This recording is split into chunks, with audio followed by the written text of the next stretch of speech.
बंधारे आश्रमशाळेतील विद्यार्थ्याच्या मृत्यूप्रकरणी संतप्त आदिवासी समाजाचे निवेदन, दोषींवर कठोर कारवाईची मागणी। नवापूर तालुक्यातील बंधारे येथील आदिवासी विकास विभागाअंतर्गत चालणाऱ्या शासकीय आश्रमशाळेत इयत्ता तिसरीतील शिकणाऱ्या मयत विद्यार्थी ब्रायन राहुल गावित याचा मृतदेह शाळेच्या परिसरातील सेप्टिक टँकमध्ये आढळल्याने संपूर्ण परिसरात खळबळ उडाली। या घटनेबाबत संतप्त आदिवासी समाज तसेच बिरसा ग्रुपतर्फे जिल्हाधिकारी व तहसीलदार यांना निवेदन देत दोषींवर कठोर कारवाईची मागणी करण्यात आली। निवेदनात म्हटलंय की मयत विद्यार्थी ब्रायन राहुल गावित हा दिनांक 3 एप्रिल 2026 पासून बेपत्ता होता। मात्र तो बेपत्ता असतानाही शाळा प्रशासनाने कोणतीही तातडीची कारवाई केली नाही। पालकांना वेळेत माहिती देण्यात आली नाही, तसेच पोलिसांमध्ये तक्रार दाखल करण्यातही विलंब झाला। यामुळे प्रशासनाच्या निष्काळजीपणावर गंभीर प्रश्नचिन्ह उपस्थित झाले आहे। यापूर्वीही आश्रमशाळांमध्ये अशा प्रकारच्या घटना घडल्या असून संबंधित अधिकाऱ्यांकडून योग्य ती कारवाई न झाल्याचा आरोप करण्यात आलाय। त्यामुळे विद्यार्थ्यांच्या सुरक्षेचा प्रश्न ऐरणीवर आला असून या प्रकरणात सखोल चौकशी करून जबाबदारांवर कडक कारवाई करावी अशी मागणी करण्यात आली आहे। निवेदनाद्वारे करण्यात आलेल्या प्रमुख मागण्या पुढीलप्रमाणे: संबंधित व्यवस्थापक, अधीक्षक व इतर जबाबदार कर्मचाऱ्यांवर तात्काळ गुन्हा दाखल करावा। प्रकरणाची न्यायालयीन चौकशी करून निष्पक्ष तपास करावा। मयत विद्यार्थी ब्रायन राहुल गावित यांच्या कुटुंबास किमान 25 लाख रुपयांची आर्थिक मदत व कुटुंबातील एका सदस्यास शासकीय नोकरी द्यावी। जिल्ह्यातील सर्व आश्रमशाळांची सुरक्षा तपासणी करून भविष्यात अशा घटना टाळण्यासाठी कडक उपाययोजना कराव्यात। ही घटना केवळ अपघात नसून शाळा प्रशासनाच्या हलगर्जीपणाचा परिणाम असल्याचा आरोप निवेदनात करण्यात आलाय। योग्य वेळी कारवाई न झाल्यास तीव्र जन आंदोलन छेडण्याचा इशारा आदिवासी समाज तसेच बिरसा ग्रुपने दिलाय।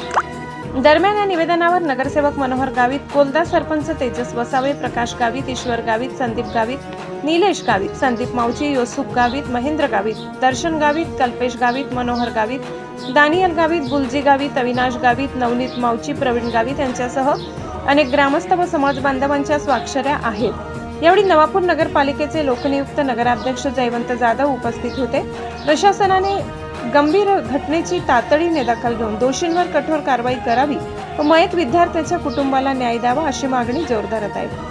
आदिवासी विभाग संचालित शासकीय आश्रमशाळा बंधारे येथे 4/4/2026 ला जो प्रकार घडला, या विषयान्वये आम्ही तहसीलदार साहेबांना निवेदन देण्यासाठी आलो आहे। आमच्या प्रमुख मागण्या शासनाकडे अशा आहेत की सदर प्रकरणी शाळेचे व्यवस्थापक संदीप दौलत शेंगदाणे व संबंधित सर्व कर्मचाऱ्यांवर तत्काळ गुन्हा दाखल करण्यात यावा व या प्रकरणी न्यायालयीन ज्युडिशियल चौकशी व्हावी व जे ब्रायन राहुल गावित आहे, जो सोनकडका येथे राहणारा निवासी आहे, त्यांना शासनाकडून 25 लाखाची मदत व्हावी ही आमची सर्व आदिवासी समाजातर्फे शासनाला व तहसीलदार साहेबांना आणि मुख्य अधिकारी साहेबांना आणि प्रकल्प अधिकारी साहेबांना आमच्याकडून ही मागणी आहे। बंधारे आश्रमशाळा ही नेहमी वादाच्या भोवऱ्यात सापडणारी आश्रमशाळा आहे। ही पहिली नाही तर दुसरी नाही तर ही आता तिसरी घटना झालेली आहे। तर शासनाने आजपर्यंत याच्यावर काय कारवाई केली आणि आता जो प्रकार झाला याच्यावर काय कारवाई करणार, त्याच्यावर शासनाने लक्ष द्यावे। तसेच एक धनराट आश्रमशाळा पण आहे, इकडं सुद्धा काही वर्षापूर्वी एका पोराला कुत्र्याने चावून मारून टाकलं होतं, त्याच्यावर सुद्धा अजूनपर्यंत कारवाई झालेली नाही। म्हणून शासनाने प्रत्येक शाळेत CCTV कॅमेरे बसवावे। तसंच जे जेवणाचे यांचं नियोजन आहे, वरून जेवण येतं नंदुरबारहून, ते प्रत्येक शाळेत फिरतं। ते जेवण कसं आहे कसं नाही ते पोरं खातसुद्धा नाही। नेमकं ते आम्ही आश्रमशाळेमध्ये जेव्हा व्हिजिट करतो तेव्हा उकिडासारखं एक पहाड तयार केलेला आहे, पोरांनी थोडंसं खाऊन फेकून देतात। तर ते जेवणाकडे पण शासनाने लक्ष भीमज्योत न्यूज संचालक।